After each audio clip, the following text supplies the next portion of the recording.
आप देख रहे हैं अनहोनी। तो चलिए बढ़ते हैं आज की इस कहानी की ओर। गांव जाने के बाद मेरे पास बस 3 काम ही होते हैं, खाना, सोना और हर रात रमेश काका की कहानियां सुनना। रमेश काका हमें हर रात गांव में घटी सच्ची घटनाएं सुनाया करते थे।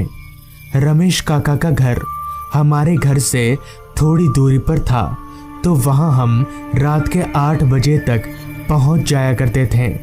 रमेश काका अपने घर पर अकेले रहते थे।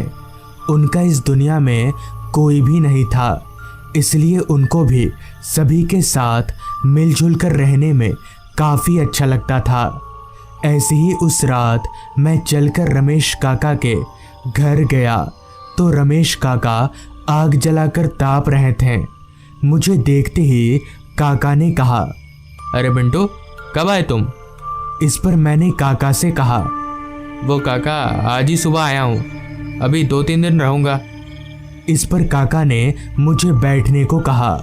मेरे बैठते ही वहाँ गांव के और 2-3 लड़के आ गए, जो रोज इसी वक्त काका से कहानी सुनने आया करते थे।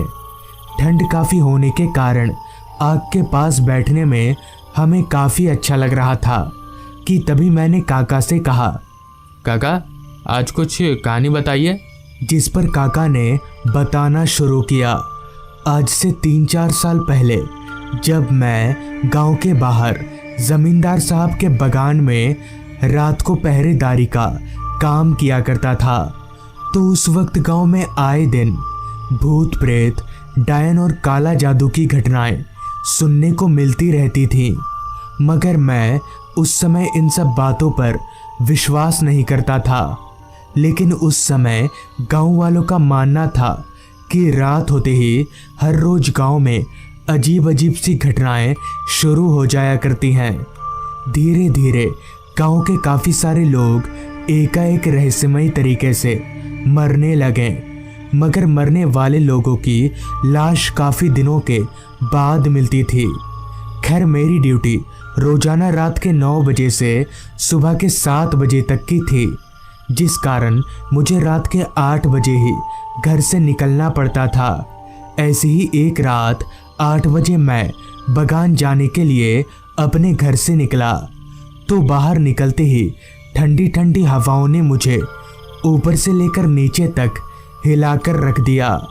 मैंने जब अपनी निगाहें इधर उधर घुमाई तो रोजाना की तरह सारा गांव मुझे वीरान सा लग रहा था, क्योंकि उस समय जब मैं रात के 8 बजे ड्यूटी जाया करता था तो गांव के सभी लोग डर के मारे अपने घरों में दुबक कर बैठे रहते थे।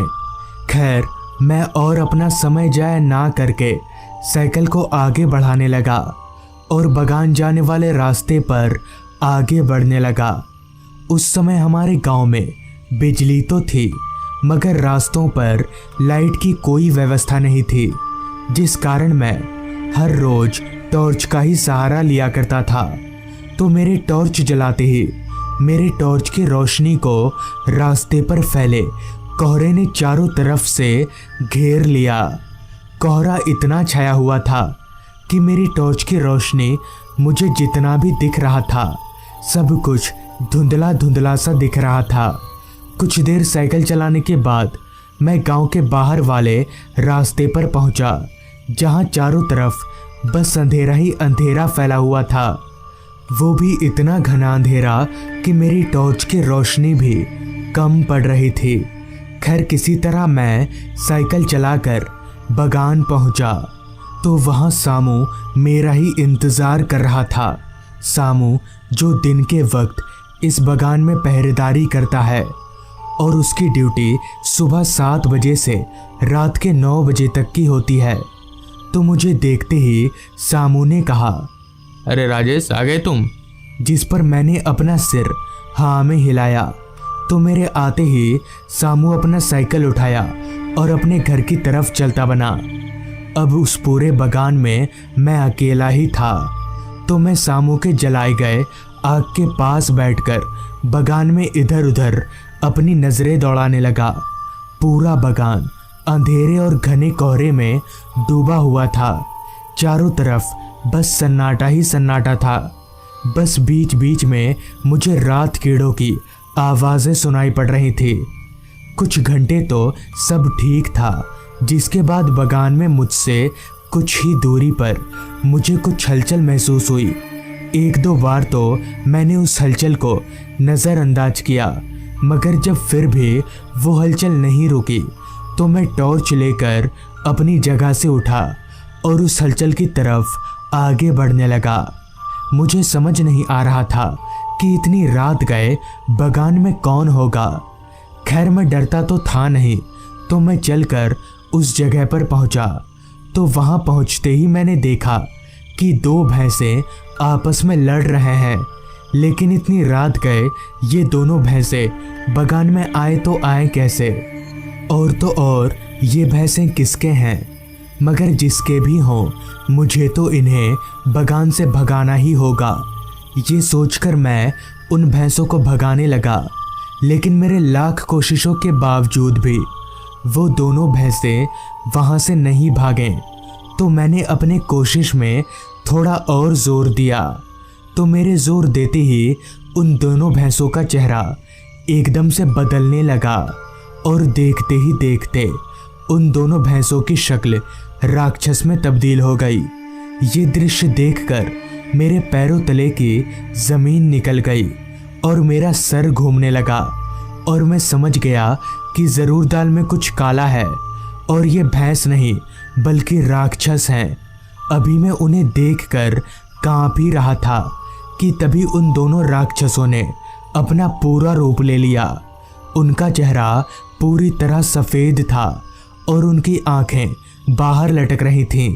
इतना सब देखने के बाद मेरी और हिम्मत नहीं हुई कि मैं वहां रुक सकूं, जिस वजह से मैं जैसे तैसे वहां से भागने की कोशिश करने लगा।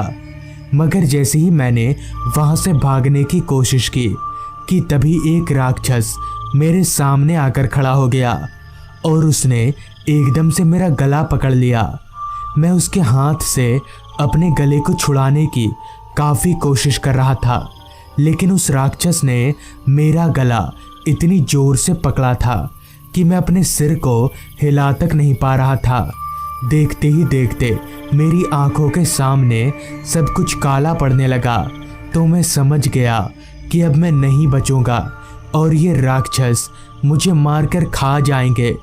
कि तभी मैंने अपने हाथ में बंधी ताबीज को उस राक्षस पर सटाया, तो मेरे ताबीज सटाते ही उस राक्षस ने मेरा गला एकदम से छोड़ दिया और इसी का फ़ायदा उठाकर मैंने वहाँ से दौड़ लगा दी और अपने पैरों को ज़मींदार साहब के घर पर ही रोका। तो इस तरह से उस रात मेरी जान बच गई। रमेश काका की बात खत्म होते ही मैंने जब अपनी निगाहें घड़ी की तरफ घुमाई तो वक्त हो रहा था रात के 10 बजे का। काफ़ी रात हो जाने के कारण मैं रमेश काका को आता हूँ बोलकर घर की तरफ आगे बढ़ने लगा। तो पूरा रास्ता सुनसान और सन्नाटे में डूबा हुआ था। रास्ते पर चलते हुए मेरे दिमाग में बस बार बार रमेश काका के बताए गए बातें ही दौड़ रही थी कि तभी मुझे हल्का होने की ज़रूरत महसूस हुई।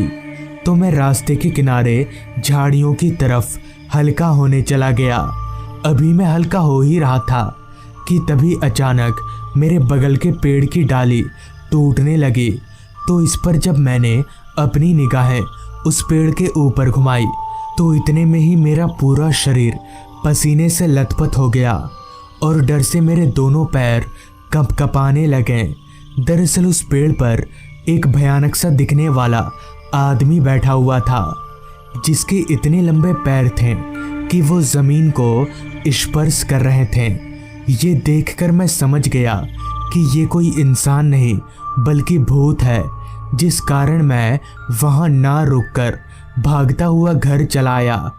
मगर घर आकर काफ़ी दिनों तक मेरी तबीयत खराब रही। बाद में काफ़ी झाड़ फूक करवाने के बाद मैं ठीक हुआ। तो दोस्तों, ये थी आज की कहानी।